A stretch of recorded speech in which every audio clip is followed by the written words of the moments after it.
preko mere u zaštitu svog suvereniteta, jer samo tako možemo da odvratimo sve one koji bi želeli uništenje Srbije. Samo svi ti iz sveta koji misle da je moguće nekoga progoniti, da je moguće nekome zlo činiti dugo vremena, a da taj neko posle izbjegavanja, posle sklanjanja od sopstvene sadašnjosti i problema u jednom trenutku ne razmisli i ne kaže sebi pa vreme je da se suočimo sa svima vama i da kažemo da dalje nemamo kud.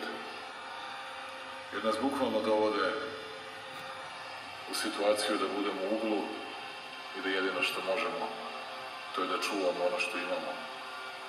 To je naša otadžbina, to je naša Srbija. I zato je važno da radite napornije, da radite više.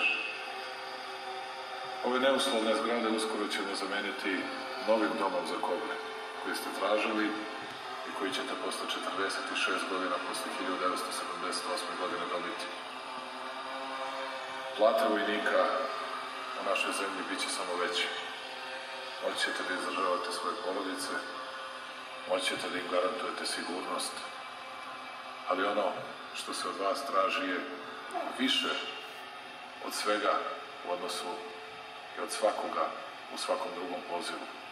To je da na svaki poziv otadžbine odgovorite sa da.